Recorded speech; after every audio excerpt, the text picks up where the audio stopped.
Hey guys, Josh here. Today we're going to be doing some predictions for the F1 2016 season. Let's get straight into it then, talking about Mercedes, and I'm pretty sure it's going to be Rosberg and Hamilton for a fourth consecutive season. Also at Red Bull and Toro Rosso it should be the same lineup with Ricciardo and Fiat in at Red Bull, and Verstappen and Sainz in at Toro Rosso. See no reason why any of that would change, they seem pretty secure. Also at Sauber it should be Marcus Ericsson and Felipe Nasr for another year. They've already been renewed and that was confirmed today by Sauber, so no reason why that would change. Really happy that Nasr's got that second year in Formula 1. Certainly deserves it after a fantastic start to the season. Marcus Ericsson on the other hand is very lucky to be competing in his third season in Formula 1, despite his results over these past 2 years being very below par. So Ericsson, I think, money's certainly talking for him, but maybe it will give him a chance to show what he can really do, because we do know he has really good raw pace on his day, but sadly just doesn't show it enough, and I think that's proved throughout GP2 as well. He's just not quite on the same level as the likes of Felipe Nasr, and I don't think it's really one to watch for the future. I think 2016 is very lucky just to be on there, and certainly I think should be, and certainly could be his last season in Formula 1. Ferrari then is one of the key cogs in the F1 2016 driver market. Of course, we know Vettel's going to be there for a second year, but who's going to be partnering?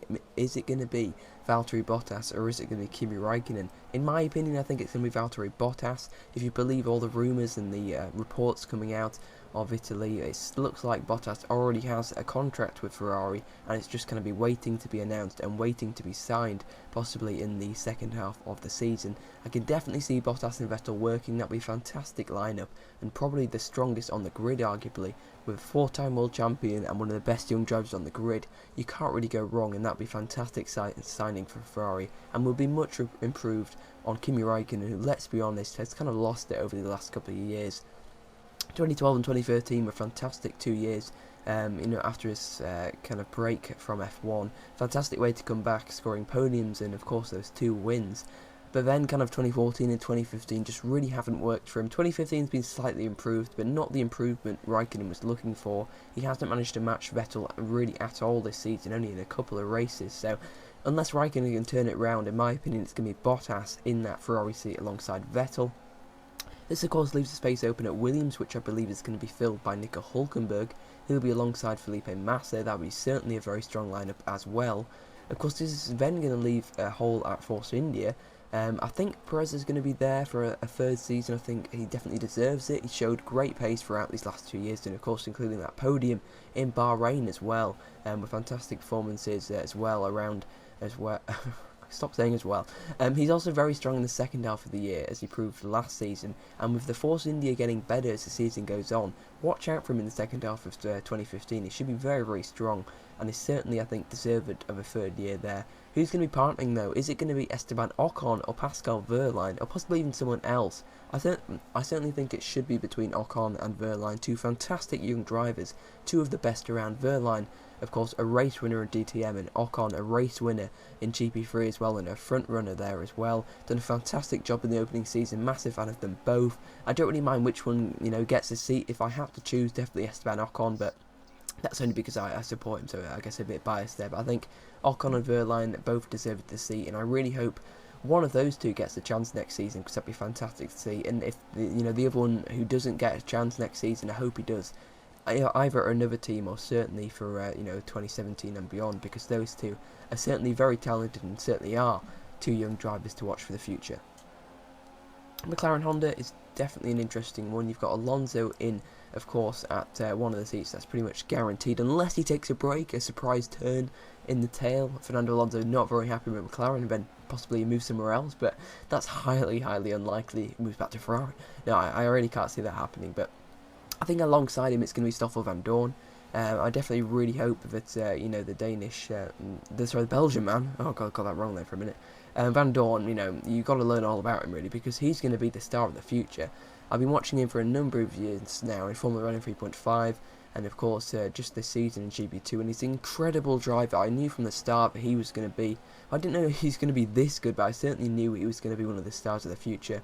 All along you could kind of tell he had the upper hand over Magnussen, but it was kind of a year behind him, and now he's kind of caught up because Magnussen's had this gap year. Van Dorn has totally exceeded what Kevin Magnussen ever did in junior Formula, and I think Van Dorn is going to be a fantastic fit in McLaren, and I think that's going to be so interesting to see. It could even possibly be Alonso. He's this rookie hotshot who's coming in. Alonso, of course, reaching near the end of his career, is kind of out of practice of racing a fast car.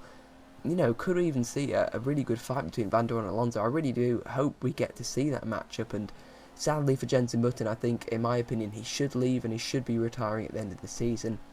He's had a long and, you know, at times really successful Formula 1 career. He's had its ups and downs, and it's certainly been an interesting one. I'm so happy if he does retire, he's going to retire world champion, because he certainly does deserve to be, and I'm so happy he managed to get that 2009, you know, world championship victory.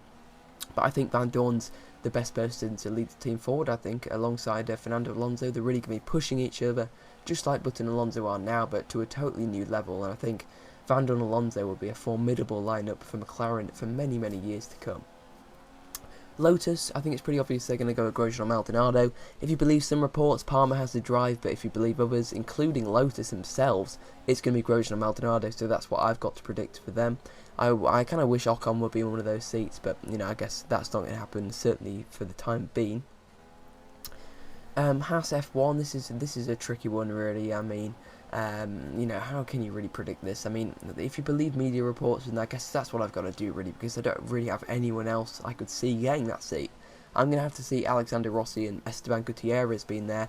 Gutierrez, of course, has 2 years in F1 and experience of the current hybrid engines, and Alexander Rossi, of course, not just because he's American, but because he's doing actually really well in GP2. I mean, there are a number of other drivers as well doing really well in the junior formula. You know, Ollie Rowland could be a possible option, kind of out of nowhere. I think certainly for Manor, I'd love to see Rowland at Manor. It's a bit of a weird move. I mean, stuff like Haas and Manor, these kind of deals sometimes just come out of nowhere, and it's impossible to predict. You have hundreds of junior Formula drivers, and only a few of them, of course, are going to make it to Formula 1. It's hard to predict which ones are. Would everyone actually accept a Manor role? You know, Manor and Haas are certainly two teams very tough to predict for what's going to happen for them next season, but certainly I'm going to go, certainly for Haas, I'm going to have to go with Gutierrez and Rossi. For Manor, it's very tough. I can see Will Stevens staying on for a second year, definitely. He's done really well this season. I can't see Murray staying on for a second year. From the start, he was kind of a loan kind of signee, if that makes sense. He was only going to be there for a few races. He seems to be there for the full season now, although there are rumours that Lima's going to be taking his seat for the second half of the year, or certainly for the last few races. So that's going to be interesting to see how that plays out. It looks like Lima could be there next season, so I guess I'm going to have to go with Stevens and Lima, although it's very hard to predict, and I'm probably likely going to be wrong on that one. There's probably going to be some different drivers cropping up, but it's so hard to predict. I predict Jordan King, though, for 2017. I think he's doing a good job in GP2 at the moment, and he's a nice lad as well, so I'd like to see you know, Jordan King hopefully making it to Formula 1, certainly with just with Manor in the next couple of years. But if Ollie Rowland gets that seat, I'll be very pleased. Big fan of him as well. I think he's a fantastic driver, of course, currently leading the Formula 1 3.5 series as well, so let's just see who gets that for Manor seat. Only time will tell. I think very tough to predict. But let me know, you know, guys, what you think is going to happen to the 2016 grid. Always fantastic to hear your opinions. You guys get involved with this really well. You always put your predictions down in the comment section below, and we always get a really good discussion going, so hopefully we can get that going again. Of course, you know, I'm going to be wrong, you guys are going to be wrong on a lot of these things, but it's just fun to try and predict these things and look back on our predictions and just see how wrong, or hopefully how right we were with some of these predictions in a couple of months' time. But anyway, hope you guys have enjoyed this video. As I mentioned, put your predictions for all 11 teams. Of course, don't forget Haas on the grid next year, and of course another team as well could be on the grid next year, but of course there's no way of knowing who's that going to be, and you know, who's going to be driving for them. So we'll just stick with predictions for these you know, 11 teams. If you guys want to put on you know, reserve drivers as well, or just anything, I really don't mind. There's no rules of putting, you know, who you think is going to be where. If you just want to put them for one team or all teams, I really don't mind, but any support would be greatly appreciated. So go down in the comment section below and put your opinions. I really do look forward to reading those. Some very interesting theories from you guys, and like I mentioned before, you know, some of them are right, some of them are wrong, but it really doesn't matter. It's just all about, you know, having fun predicting these and just seeing in a few months' time how right or how wrong we were. Anyway, until my next video, I'll see you guys next time. Thank you so much for watching. Goodbye.